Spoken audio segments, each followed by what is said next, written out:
Hi sir. Hello. Yeah hi sir. Hi. Hi, చెప్పండి. Sir first of all చాలా thanks sir ఈరోజు join అయినందుకు. Thanks మీకు చెప్పాలి పిలిచినందుకు. సార్ స్టార్ట్ చేద్దాం సార్.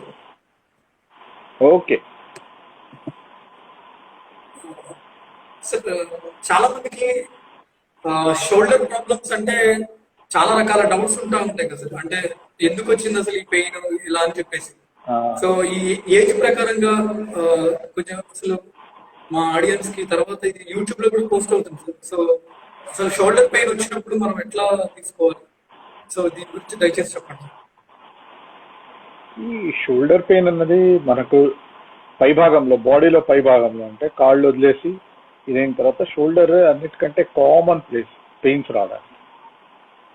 ఈ షోల్డర్, అప్పర్ బ్యాక్ అంటే మెడ నుండి భుజం నుండి కొంచెం కిందికి చాలా మందికి నొప్పులు ఉంటాయి. ఎస్పెషలీ ఎలానైతే ఏజ్ వస్తూ ఉంటుందో కొంచెం ఒక 40 దాటగానే చాలా మందికి స్పాంటేనియస్ గా నొప్పులు వస్తాయి. అంటే పడకుండా ఏం చేయకుండా అలానే వస్తుంటాయి. ఇదొకటి. ఇంకోటి, చాలా మందికి షుగర్ ఉన్న వాళ్లకు చాలా సివియర్ వస్తుంది. ఇవి రెండు కాకుండా కొంతమంది ఎవరైతే కింద పడతారో, దెబ్బ తాకుతుందో వాళ్ళకు కూడా చాలా కామన్ గా వస్తుంది. సో ఈ షోల్డర్ పెయిన్ అన్నది చాలా చాలా కామన్ ఇష్యూ. అండ్ దీంతో సింపుల్ థింగ్స్ ఎలాంటివి అంటే ఇప్పుడు స్నానం చేసుకోవడం కానీ, బట్టలు వేసుకోవడం కానీ, భోజనం చేయడం కానీ, ఇవన్నీ కూడా చాలా పెయిన్ఫుల్ ఉంటాయి.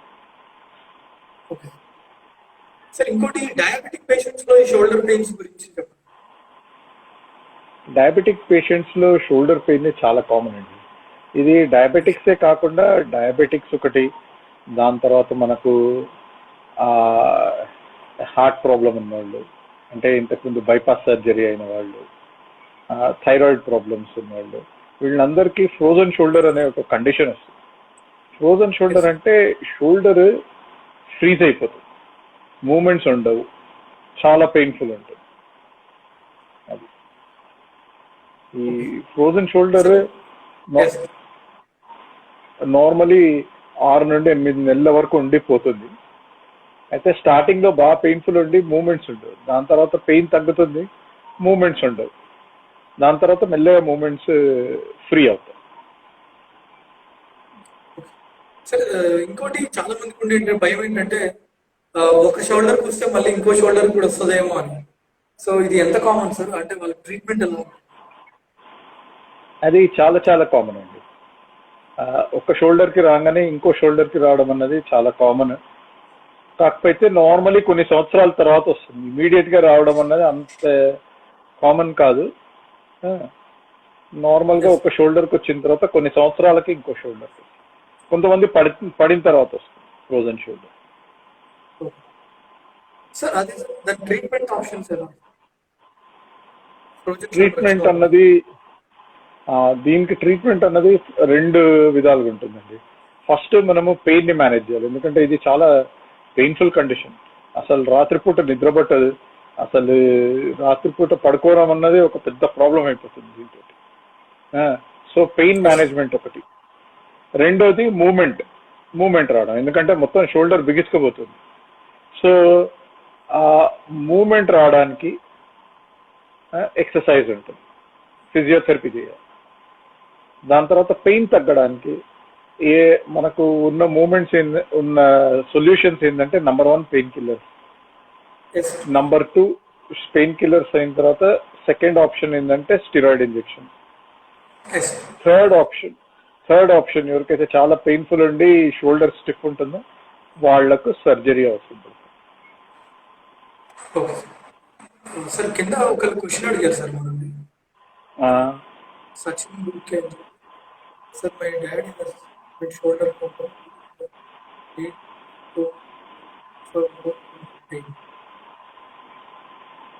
మనకు దాని గురించి ఇంకొంచెం డీటెయిల్స్ తెలిస్తే మనము చెప్పొచ్చు, ఇన్ డీటెయిల్ మనము డిస్కస్ చేయొచ్చు. సార్ ఇంకోటి, చాలా మంది జిమ్ జాయిన్ అయ్యి ఎప్పటి వెయిట్ లిఫ్ట్ చేసి షోల్డర్ పెయిన్ తో వస్తారు. సో దానికి ఎలా అప్రోచ్ అవ్వాలి సార్? ఇది మళ్ళీ చాలా కామన్ ప్రాబ్లం. ఇప్పుడు దీంట్లో 2 విధాలు ఉన్నాయండి. ఒకటేమో ఎప్పుడు చేయని వాళ్ళు ఈ లాక్డౌన్ లో ఇంకా ఇంట్లోనే ఉండి ఏం పని లేకుండా ఇప్పుడు మొదలు పెట్టేవాళ్ళు జిమ్. వాళ్ళకు బట్ న్యాచురల్ షోల్డర్ పెయిన్ వస్తుంది, వేరే అన్ని జాయింట్ పెయిన్స్ తో పాటు షోల్డర్ పెయిన్ కూడా వస్తుంది. వాళ్ళకు they have to strengthen their muscles. వాళ్ళు చేసే ఎక్సర్సైజ్ ఇంటెన్సిటీని తగ్గించాలి. తగ్గించి వాళ్ళు ప్రాపర్ ఒక రొటీన్ ఫాలో అయ్యి, ర్యాండమ్ గా కాకుండా ఒక రొటీన్ ఫాలో అయ్యి ప్రాపర్ పద్ధతిలో చేయాలి. వాళ్ళు ర్యాండమ్ గా వాళ్ళు ఇచ్చి వాళ్ళు చేసి తప్పు మెథడ్ లో జిమ్ చేస్తే మరి నొప్పి వస్తుంది. ఇంకోటి, ఎవరైతే రెగ్యులర్ గా జిమ్ చేస్తున్నారో వాళ్ళు సడన్ గా షోల్డర్ పెయిన్ కంప్లైంట్ చేశారనుకోండి, అప్పుడు అది సిగ్నిఫికెంట్ అన్నమాట. అప్పుడు అంటే అది వాళ్ళకి యాక్చువల్ గా ఆ వెయిట్ లేపడం తోటి రాంది ఇప్పుడు వచ్చింది అనుకోండి, దెన్ అప్పుడు వాళ్ళని ఇన్వెస్టిగేట్ చేయాల్సి వస్తుంది. వాళ్ళను షోల్డర్ మూవ్మెంట్ కోసం కానీ, షోల్డర్ లో పెయిన్ ఎగ్జాక్ట్లీ ఎక్కడి నుండి వస్తుంది, షోల్డర్ లో ఏమైనా మసిల్ ప్రాబ్లమ్స్ ఉన్నాయా, ఇవన్నిటి కోసము ఇన్వెస్టిగేట్ చేయాల్సి వస్తుంది. సార్ ఇంకో క్వశ్చన్ వచ్చింది సార్, ఒకసారి ప్రశాంత్ రెడ్డి గారు తన ఏజ్ మనకు చెప్తే బాగుంటుంది. ఏమైనా ఇంజురీ ఏమైనా ఉందా, ఏమైనా ఇది ఉందా, ఏజ్ అండ్ ఎలా స్టార్ట్ అయింది, ఇవి రెండు కావాలి మనకు. సో చాలా మంది సార్ సార్ ఇంకా ఈ షోల్డర్ పెయిన్స్ ఉన్న వాళ్ళకి ఏంటంటే సార్, ఈ స్పోర్ట్స్ ఆడే వాళ్ళకి సర్జరీ అయిన తర్వాత మళ్ళీ వాళ్ళు ఎంత ఎర్లీగా బ్యాక్ వెళ్ళగలుగుతారు సార్? ఇప్పుడు స్పోర్ట్స్ ఆడేవాళ్ళు ఎస్పెషలీ యంగ్ పేషెంట్స్, యంగ్ అంటే ఇప్పుడు నార్మలీ 20s టీన్స్ నుండి 20s 30s వరకు వాళ్లకు రెండు ప్రాబ్లమ్స్ అవుతాయండి. ఒకటేమో జాయింట్ డిస్లొకేట్ అవ్వడం, అంటే జాయింట్ బాల్ సాకెట్ లో నుండి కదిలి అవతలకు వచ్చేయడం. ఇది ఒక్కసారి అయిందనుకోండి మళ్ళీ మళ్ళీ అవుతుంటుంది. ఎలా అంటే ఇప్పుడు త్రో చేస్తున్నా కానీ, లేకపోతే డైవ్ చేస్తున్నా కానీ, బౌలింగ్ వేస్తున్నా కానీ షోల్డర్ లో పెయిన్ ఉంటుంది, షోల్డర్ డిస్లొకేట్ అయినట్టు ఫీలింగ్ అనిపిస్తుంది. ఇలాంటి వాళ్ళకు ఆ షోల్డర్ డిస్లొకేషన్ కోసం ఇన్వెస్టిగేట్ చేసి దాని ఫీచర్స్ మనకు క్లినికల్ గా ఎంఆర్ఐ పరంగా రెండు కనిపిస్తే అప్పుడు వాళ్ళకి ఆర్థ్రోస్కోపీ సర్జరీ చేస్తే వాళ్ళు నార్మల్ అవుతారు. కాకపోతే వీళ్ళు మళ్ళీ స్పోర్ట్స్ కి రిటర్న్ వెళ్ళడానికి ఇంచుమించు అరౌండ్ 5-6 months పడుతుంది. ఇంకోటి వచ్చేసి జనరల్ మసిల్ పెయిన్. ఈ షోల్డర్ ఇవన్నీ కాకుండా ఇప్పుడు వీకెండ్ వారియర్స్ అంటాం కదా, మన ఐటీ ప్రొఫెషన్ లో మన డాక్టర్స్ లో చాలా మంది ఎవరైతే సడన్ గా ఇంకా మనము ఫిట్నెస్ కోల్పోతున్నామని చెప్పేసి సడన్ గా స్టార్ట్ చేసేస్తారు ఎక్సర్సైజెస్, క్రికెట్ ఆడడము, ఇవన్నీ వాళ్ళకు కూడా చాలా మందికి షోల్డర్ పెయిన్స్ వస్తాయి. అయితే వాళ్లకు నార్మలీ అది it is related to abnormal activity which they have not done అప్పటి వరకు. సో వాళ్ళకేముంటుంది, వాళ్లకు they have to slowly start playing slowly, not go aggressively, అంతే. సార్ ఇంకోటి, జిమ్ లో జాయిన్ అయిన వాళ్ళకి ఇచ్చే సజెషన్స్ చెప్పండి. ఇంకోటి ఏదో అడిగారు క్వశ్చన్ ఉంది ఒకటి, 54 years old ఆ నాన్నకి అతని షోల్డర్ పెయిన్ ప్రాబ్లం ఉంది, బోన్ మెల్ట్ అయింది అన్నారా? ఓకే, అంటే ఇది ఏవియన్ లాగుంది. ఇది చాలా రేర్ కండిషన్. షోల్డర్ లో ఆర్థరైటిస్ అన్నది అరిగిపోవడం అన్నది చాలా రేర్ కండిషన్. కాకపోతే ముందు మనం అనుకున్నంత అన్కామన్ ఏం కాదు, ఇది బాగానే కామన్ ఉంటుంది. దాంతో చాలా ప్రాబ్లమ్స్ ఉంటుంది. ఎస్పెషలీ యంగ్ పేషెంట్ రెండు భుజాలు ఇదైపోయాయంటే చాలా పెయిన్ఫుల్ ఉంటుంది, అసలు చాలా పనులు చేయనికి రాదు. అట్లాంటి వాళ్ళ కోసము అవసరం పడితే షోల్డర్ రీప్లేస్మెంట్ చేయించుకోవడము మంచి ఆప్షన్, సక్సెస్ఫుల్ అవుతారు. సో అది మనము రిపోర్ట్స్, ఎక్స్రేస్ అవి చూస్తే కానీ చెప్పలేము.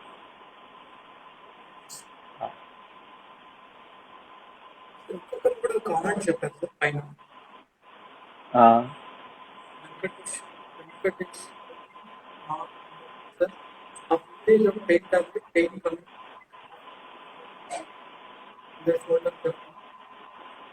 ఐ థింక్ కొంచెం ఎవాల్యుయేట్ చేయాలి. pain is just above this body. Comments, just above this Sachin. ENMG ఇది సర్వైకల్ స్పైన్ కోసం, ఇది సర్వైకల్ రిబ్ కోసం కూడా ఇది చేసినట్టున్నారు. సర్వైకల్ స్పైన్, రిబ్ అవన్నీ ఎవాల్యుయేట్ చేసినట్టున్నారు.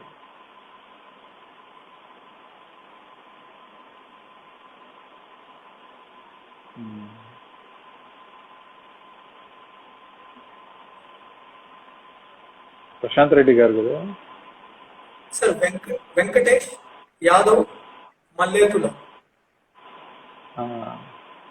తన ఇంకా డీటెయిల్స్ ఉంటే చెప్పగలుగుతాం.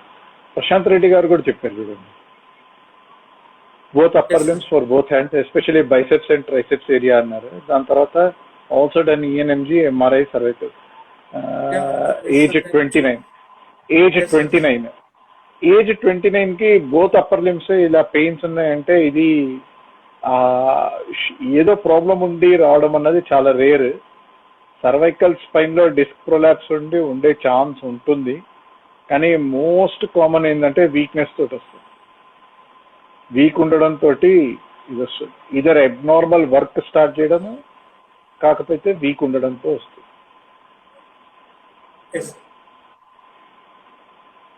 సార్ ఇంకొకటి, మీరు ఇందాక ఈ ఫ్రోజన్ షోల్డర్ గురించి చెప్పారు కదా సార్, దట్ సర్జికల్ ఆర్థోస్కోపీ దాని గురించి ఎవరికి మనం అడ్వైస్ చేస్తాం? టెక్నిక్ సార్, ఈ ఫ్రోజన్ షోల్డర్ లో ఆర్థోస్కోపిక్ సర్జరీ దీనికి ఎవరికి అడ్వైస్ చేస్తాము దాని గురించి చెప్పండి. ఇప్పుడు కొంతమందికి ఏమైపోతుందంటే ఫ్రోజన్ షోల్డర్ కంటిన్యూస్ గా ఒక 6 నెలలు 7 నెలల నుండి కంటిన్యూస్ సఫర్ అవుతూ చాలా పెయిన్ఫుల్ ఉండి అస్సలు మనము ఫిజియోథెరపీ స్టార్ట్ చేసిన తర్వాత కూడా అసలు మూమెంట్ రాకుండా ఉంటుంది. అట్లాంటి వాళ్ళకు they are better off getting surgery done. వాళ్ళకి ఏం చేస్తామంటే ఆర్థ్రోస్కోపీ చేస్తాం. అంటే చిన్న చిన్న హోల్స్ పెట్టి కెమెరా పెట్టి లోపల కేర్ఫుల్ గా ఎక్కడైతే ఏ పార్ట్ అయితే మొత్తం స్టిఫ్ అయిపోతుందో ఆ పార్ట్ ని మనము మెల్లగా కట్ చేస్తాం. ఇది కాకుండా కొంతమంది ఏం చేస్తారంటే అనెస్థీషియా ఇచ్చేసి ఇలా తిప్పేస్తారు చెయ్యి. దాన్ని మ్యానిపులేషన్ అంటాం, మ్యానిపులేషన్ అంటారు అనెస్థీషియా. ఈ మ్యానిపులేషన్ చేసినప్పుడు ఏమవుతుందంటే ఆ షోల్డర్ లో వేరే మసిల్స్ అవన్నీ కూడా టేర్ అయిపోతాయి. సో మ్యానిపులేషన్ అన్నది అన్కంట్రోల్డ్ ప్రాసెస్. ఆ అన్కంట్రోల్డ్ ప్రాసెస్ లో వేరే మసిల్స్ అన్ని టేర్ అయిపోయి మనకు ఉన్నదానికంటే ఇంకెక్కువ డ్యామేజ్ జరుగుతుంది. అదే ఆర్థ్రోస్కోపీ చేస్తే కంట్రోల్డ్ గా మనము కట్ చేయొచ్చు అన్నమాట ఆర్థ్రోస్కోపీలో. సో ఆర్థ్రోస్కోపీ అడ్వాంటేజ్ అది.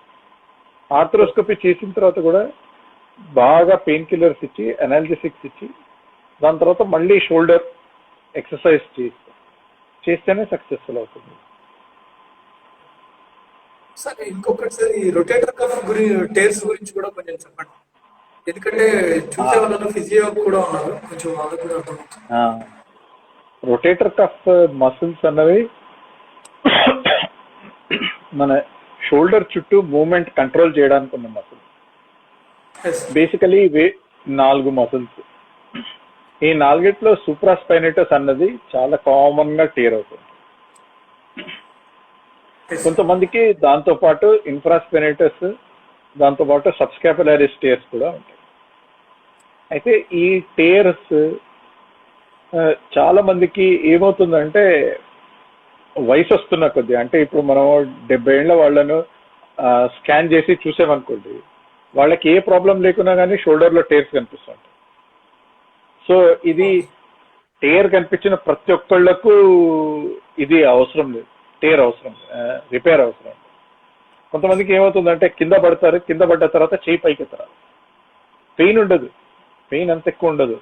కాకపోతే చెయ్యి ఇలా పైకి ఎత్తమంటే పైన నిల్చోదు, కింద పడిపోతుంది, కూలిపోతుంది. వాళ్లకు రొటేటర్ కఫ్ టేర్ ఉంటుంది. కొంతమందికి చాలా సివియర్ పెయిన్ ఉంటుంది, సివియర్ అంటే రాత్రిపూట కూడా పడుకోలేరు, వాళ్ళకు కూడా రొటేటర్ కఫ్ టేర్. వీళ్లకు ఈ రొటేటర్ కఫ్ మసిల్స్ సర్జరీ చేయడం చాలా ఎసెన్షియల్. ఎందుకంటే ఎస్పెషల్లీ చిన్న వయసులో ఉన్న వాళ్ళకు ఇది నార్మల్ గా అరౌండ్ 35-40s నుండి స్టార్ట్ అవుతుంది, 50s 60s కి పీక్ అవుతుంది, 70s కి వాళ్ళకి తెలియకుండానే టేర్ అయిపోతుంది. సో ఈ చిన్న వయసులో 55-60 ఆ ఏజ్ 40, 45, 50, 60 ఉన్న వాళ్ళకు దీన్ని రిపేర్ చేయడం చాలా ఎసెన్షియల్. చేయకుంటే వాళ్ళ షోల్డర్ మళ్ళీ ఆర్థరైటిస్ వచ్చేసి తర్వాత షోల్డర్ రీప్లేస్మెంట్ చేసుకోవాలి. సో దానికంటే ఈ surgery is very simple, straight forward, and దీంట్లో అంత పెద్ద రిస్క్స్ ఏమి ఉండవు. Okay sir. దీని పోస్ట్ ఆప్ దీని గురించి చెప్పండి సార్. పోస్ట్ ఆప్ వాళ్ళు ఎంత తొందరగా మళ్ళీ they get back to their activities. Post ఆప్ ఏమవుతుంది, ఇప్పుడు మనము సర్జరీ చేసినప్పుడు మసల్ రిపేర్ చేయగలం అంతే. కాకపోతే హీలింగ్ అన్నది ఇట్ టేక్స్ టైం. హీలింగ్ 3 నెలలు పడుతుంది. అది హీల్ అయిన తర్వాత అప్పుడు షోల్డర్ జాయింట్ కొంచెం స్టిఫ్ ఉంటుంది. దానికి మళ్ళీ ఎక్సర్సైజ్ చేసి స్ట్రెంథెన్ చేసుకొని ఇది చేసుకొని నార్మల్ యాక్టివిటీస్ అన్నీ చేసుకోవడానికి అరౌండ్ 6 months పడుతుంది. సార్ ఇంకొకటి సార్, బిఫోర్ వి కంక్లూడ్, మీరు ఏసీఎల్ టేర్ గురించి చెప్పిన వీడియో చూసి నాకు కనీసం ఒక 3 మెసేజ్ పెట్టడం జరిగింది. సో ఎవరైనా దాని మీద డౌట్ ఉంటే నేను అదే వీడియో వాళ్ళకి లింక్ ఫార్వర్డ్ చేస్తాను. ఎందుకంటే వాళ్ళు చాలా మంది ఏంటంటే ఇవాళ గూగుల్లో చూసుకొని వాళ్ళ నాలెడ్జ్ పెంచుకోవడానికి వాటెవర్ సో చూస్తున్నారు. సో ఒకసారి ఏసీఎల్ టేర్స్ గురించి కూడా దయచేసి ఈ వీడియోలో చెప్పండి. ఏసీఎల్ టేర్స్ ఉన్న వాళ్ళకి ఎప్పుడు మీరు సర్జరీ అడ్వైస్ చేస్తారు? ఏసీఎల్ టేర్ అన్నది చాలా కామన్ అండి. నార్మల్గా వెస్ట్లోనైతే వాళ్ళకు స్పోర్ట్స్ ఇంజరీస్ తోటి వస్తుంది. కాకపోతే మన దేశంలో చాలా మందికి బైక్ మీద నుండి పడిపోయి వస్తుంది. బైక్ మీద నుండి ఎస్పెషలీ వర్షాకాలంలో సడన్ గా స్లిప్ అయిపోయి కాళ్ళు ట్విస్ట్ అయిపోయి పడిపోతారు. పడిపోయి వాళ్ళు లేచి మళ్ళీ బైక్ లేపుదామంటే కాళ్ళు కూలిపోతుంటుంది, కాళ్ళలో బ్యాలెన్స్ ఉండదు, ఆగదు, పడిపోతూ ఉంటారు. ఇలా వాళ్లకు కంటిన్యూస్ గా అవుతుంటుంది. ఏంటంటే నడిచేటప్పుడు రోడ్డు మీద ఎత్తుపల్లాలున్నా లేకపోతే మెట్లు ఎక్కడం దిగడము, ఇవన్నిట్లో వాళ్ళకి ఇబ్బంది ఉంటుంది. సడన్ గా టర్న్ చేశారనుకో బాడీని కింద పడిపోతారు. ఇట్లాంటి వాళ్ళకు ఏసీఎల్ రిపేర్ అన్నది, రీకన్స్ట్రక్షన్ అన్నది చాలా ఎసెన్షియల్. ఆ ఏసీఎల్ రీకన్స్ట్రక్షన్ లో ఏం చేస్తామంటే కాళ్ళ నుండి వేరే 2 టెండన్స్ ఉంటాయి, హ్యామ్స్ట్రింగ్స్. అవిటిని తీసి ఈ కొత్త ఏసీఎల్ గా అమర్చుతాం. ఈ కొత్త ఏసీఎల్ ఏదైతే ఉందో అది హీల్ అయ్యి దానికి మొత్తము స్ట్రెంగ్త్ రావడానికి కొంచెం టైం పడుతుంది. కాకపోతే ఏంటంటే ఇప్పుడు మనం వెళ్ళి రేపటి నుండి ఐపీఎల్లో పార్టిసిపేట్ చేయాలనుకోండి, విరాట్ కోహ్లీ తోటి, ధోని తోటి, అప్పుడు ఇబ్బంది అవుతుంది ఏసీఎల్ రీకన్స్ట్రక్షన్ చేయించుకుంటే. మనం చేసే రొటీన్ లైఫ్ కి, రొటీన్ రీక్రియేషనల్ స్పోర్ట్స్ కి అంత పెద్ద తేడా ఏమి ఉండదు, ముందులానే ఉంటాం ఆల్మోస్ట్. సరే సార్, ఇంకోటి సర్జరీ ఎప్పుడు అడ్వైజ్ చేస్తారు? సర్జరీ ఎప్పుడు అడ్వైజ్ చేస్తామంటే దీంట్లో 2 ఉన్నాయండి. ఇప్పుడు కొంతమంది ఏమో పడగానే వాళ్లకు లైఫ్ లో దే హ్యావ్ సంథింగ్ ఇంపార్టెంట్ అనమాట. అంటే ఇప్పుడు మన పోలీస్ ట్రైనింగ్ కోసము, కానిస్టేబుల్ ట్రైనింగ్ కోసము, లేకపోతే వాళ్ళు స్పోర్ట్స్ మెన్ ఉంటారు, వాళ్లకు టైం వేస్ట్ చేయలేరు. సో వాళ్ళు ఏంటంటే ఇమీడియట్ గా చేంజ్ చేసుకుంటారు సర్జరీ. పడగానే చేంజ్ చేసుకుంటారు. వాళ్ళకి ఎందుకంటే అవగాహన ఉంటుంది, ప్లస్ అవేర్నెస్ ఉంటుంది, వాళ్ళకి తెలుసు వాళ్ళు వాళ్ళ పనులు చేయలేరని, సో ఇమీడియట్ గా చేసుకుంటారు. అదే కానీ కొంతమంది ఇప్పుడు రీక్రియేషనల్ స్పోర్ట్స్ లేకపోతే జనరల్ పాపులేషన్ వాళ్ళని ఏమంటామంటే వెయిట్ చేసి కొంచెం మోకాళ్ళ మూమెంట్ ఫ్రీ అయ్యాక అప్పుడు చేయించుకోండి అని చెప్తారు. అన్లెస్ దాంట్లో మెనిస్కల్ టేర్ ఉంటే తప్ప. మెనిస్కల్ టేర్ లేదంటే కొంచెం వెయిట్ చేసి వాపు తగ్గాక మోకాళ్ళ మూమెంట్ ఫ్రీగా వచ్చిన తర్వాత అప్పుడు చేయించుకున్నారు. అప్పుడు చేయించుకుంటే వాళ్ళకు మూమెంట్ ఈజీ ఉంటుంది, వాళ్ళు తొందరగా రికవర్ అవుతారు. Okay sir. సార్ మళ్ళీ వీళ్ళు స్పోర్ట్స్ ఆడడానికి ఇంకా ఎన్ని మంత్స్ టైం పడుతుంది సార్? రఫ్లీ ఒక 7-8 months అయితే వాళ్ళు అన్నీ చేసుకోవచ్చండి. సార్ ఇంకోటి, ఏసీఎల్ చిరిగిపోయింది, ఓన్లీ మోకాల్లో నొప్పి ఉంటే చేయించుకోవచ్చు? అంటే వాళ్ళకి ఇన్స్టెబిలిటీ లేదు, జస్ట్ నొప్పి ఉంటే. నొప్పి ఉంటే ఇప్పుడు నొప్పికి కారణం ఏందన్నది మనము we have to decide first. ఒట్టిగానే గుడ్డిగా అలా ఇది చేయలేం కదా, బ్లైండ్లీ సర్జరీ చేయలేం కదా. పెయిన్ ఉంది అంటే పెయిన్ కి రీజన్ ఏందన్నది ఫస్ట్ తెలుసుకోవాలి, దాని తర్వాత మనము ట్రీట్మెంట్ చేస్తాం. పెయిన్ కి ఏసీఎల్ సర్జరీ అన్నది ట్రీట్మెంట్ కాదు. ఎందుకంటే ఈ వీడియో లింక్ నేను ఒక స్పోర్ట్స్ కోచ్ ఒక ఆయన ఉన్నారు సార్, ఆయనకు షేర్ చేస్తాను. కేవలం ఆయన కోసమే ఆ క్వశ్చన్ అడిగాను. Okay right. చాలా మంది డాక్టర్స్ ని కలిసారు ఆయన ఆల్రెడీ సిటీలో, బట్ సో అందుకనే ఆయన కోసమే ఆ క్వశ్చన్ అడిగాను. Right, okay, no problem.